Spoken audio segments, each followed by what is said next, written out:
امامت مسجد کی امامت ہمارے ہاں نہیں ہوتی اصطلاح میں. اس کا مطلب ہے مسلمانوں کی بحیثیت مجموعی امامت، یعنی جیسے سیدنا ابو بکر صدیق کا انتخاب کیا گیا تو اس زمانے کی اصطلاح میں مسلمانوں کے حکمران کو امام کہا جاتا تھا، یعنی اس کو امامت کبریٰ کہتے ہیں. مسجد کی امامت امامت صغریٰ چھوٹی امامت، اور پوری سلطنت کی یا مسلمانوں کی پوری جماعت کی امامت وہ امامت کبریٰ ہے. یعنی شہریوں کے مفاد کا تحفظ تو دنیا کی ہر حکومت کرتی ہے نا. آپ اس کو ایک دوسری تعبیر میں بدل لیجئے، اسلامی مفاد کا تحفظ، مسلمانوں کے شرعی احکام کا نفاذ اور مسلمانوں کی عملی تربیت.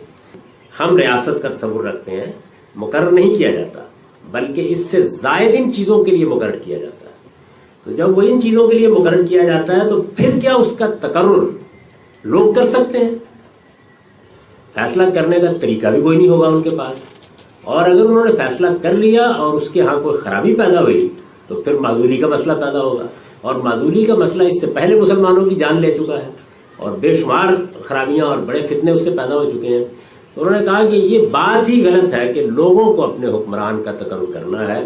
جس طریقے سے اللہ تعالیٰ پیغمبروں کا تقرر کرتا ہے ان کی ہدایت کے لیے، اسی طرح سے اللہ تعالیٰ ہی ان کے امام کا تقرر کرتا ہے ان کے نظم کو قائم کرنے، ان کی عملی تربیت اور نفاذ شریعت کے لیے. یعنی گویا جو حکمران کا تقرر ہے اس کا حق لوگوں کو نہیں ہے، اس کا حق اس کائنات کے خالق کو.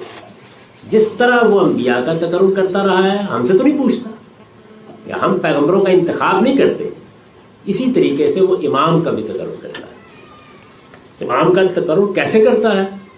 خدا کے رسول کے ذریعے سے کرتا ہے.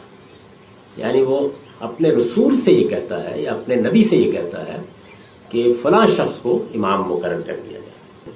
اس وجہ سے شیعہ علم کلام میں امام نمائندہ الہی ہے، اور وہ جو حکومت قائم کرتا ہے وہ حکومت الہی ہے. اور اس کی پھر وہ ایک ترتیب بیان کرتے ہیں کہ رسول اللہ صلی اللہ علیہ وسلم نے اپنے بعد سیدنا علی رضی اللہ عنہ کو امام کی حیثیت سے مقرر کر دیا تھا. جس طرح سے پیغمبر معصوم ہے، وہ غلطی نہیں کر سکتا، امام بھی غلطی نہیں کر سکتا. جب ان سے بھی پوچھا جاتا ہے کہ یہ جو آپ کا امامت کا عقیدہ ہے جس کو آپ نے اپنے اصول خمسہ میں شامل کیا ہے، آخر اللہ نے بھی تو اپنی کتاب میں کہیں اس کو بیان کیا ہوگا.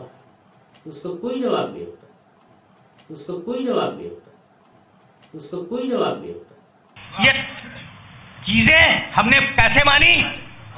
عدل سے مانی. اور اب ایک مرحلہ فکر ہے اور وہاں تمہیں روکوں گا. پروردگار نبوت ختم کر دی، لیکن گمراہ انسان اب بھی آ رہے ہیں، تو ہدایت کی ضرورت تو آج بھی ہے.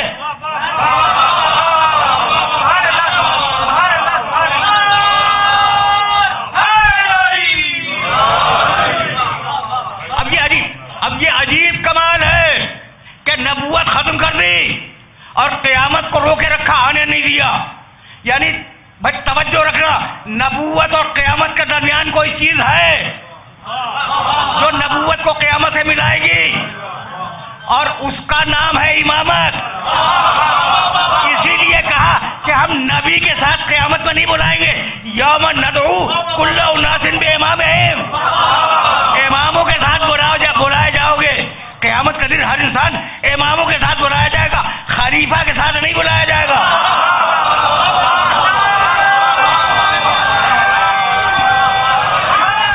آپ کو بلایا گیا ہے امام کے ساتھ، اگر خلیفہ یا بادشاہ کے ساتھ چلے گئے تو کیا حشر ہوگا مجھے نہیں معلوم. بھائی بہت توجہ رہے. اب جانتے ہو جب میں نے یہ دلیل دی نا تو بڑے بڑے علماء ہر زمانے میں رہے ہیں، کہنے لگے امامت کا کوئی واضح تصور قرآن میں نہیں ہے. میرے دوستو، میرے عزیزوں، موضوع کے تقاضے کو تو پورا ہونا ہے، لیکن اب یہ مسئلہ بھی حل ہوتا جائے. کہنے لگے وہ فلاں چیز قرآن میں کہاں لکھی ہے؟ پھر قرآن میں تو نہیں ہے. یہی کہا گیا امامت کے لیے کہ امامت کا کوئی واضح تصور قرآن میں موجود نہیں ہے. شیعہ علم کلام میں امام نمائندہ الہی ہے، اور وہ جو حکومت قائم کرتا ہے وہ حکومت الہی ہے. کہ جب ان سے بھی پوچھا جاتا ہے کہ یہ جو آپ کا امامت کا عقیدہ ہے جس کو آپ نے اپنے اصول خمسہ میں شامل کیا ہے،